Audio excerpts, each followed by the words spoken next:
The Safe Schools program is a program in the Texas Civil Rights Project. What we do is we go into high schools and middle schools and talk to students about LGBTQ issues and harassment and bullying around that community. Well, I was one of the lucky ones and I wasn't bullied very much in high school or middle school to my face, but that was mostly just because I was fortunate enough to be bigger than most of the other kids. So, but there was a lot of, not necessarily direct bullying, but a lot of heterosexism and sexism in general. I played football in junior high, and in that environment there was a lot of bullying and things that just were not right.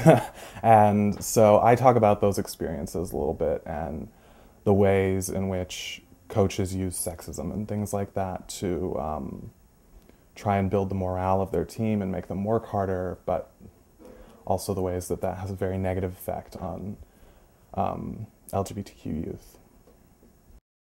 I'm a guest speaker with Safe Schools Project, so I go in and talk about specifically my experiences to the students, and one of the things I talk about is the coaches and their language when they would call us things like sissies or, you know, little girls or things like that to make us try and work harder and be more masculine. People don't always realize that that is part of our struggle as the LGBTQ community, and sexism has a lot to do with it. I do think it's really important that they talk to people who are openly gay and who have those stories, because so many people are closeted in high school and in middle school, and people's opinions don't really start to change until they personally know someone, in my experience anyway, who is gay or lesbian or transgendered or bisexual or queer. But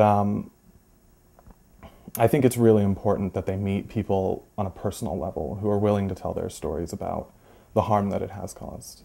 I don't see more bullying than I did before, but I have the privilege of not surrounding myself with the type of person who bullies at this point in my life. And I'm at school, and I'm at a very liberal school, and I have a lot of great friends there, and so I don't see a lot of bullying or homophobia on a day-to-day basis, but what still happens a lot is heterosexism in the classroom, and that even happens at the college level still. Mostly what we need to be doing is getting information out there any way that you can, and being out of the closet and talking to people about it, and you know, making it clear that it is an issue and people need to be talking about it. And there's lots of organizations and ways to get involved with spreading the information on any campus or anywhere. Just people need to be active and vocal and think about activism through the lens of education, so that people are educated about the issues, then perhaps they can make better decisions about them. Well, we're a very new project with the Texas Civil Rights Project. So I came in when they were 1 year old, and so they're about 2 years old now. And we've grown quite a bit. We're still trying to get out there a lot and meet people and go to schools and trying to do those things. And we've been to several, and we do a lot of student organizations within schools who want to talk to us or have us come speak to them. But I think that it would be more beneficial to talk to wider audiences in schools, but obviously there's problems with parents and things like that. But I think as we continue to grow and as we continue to talk to more and more people, we've only gotten positive feedback. So I think that hopefully we'll be able to reach more people.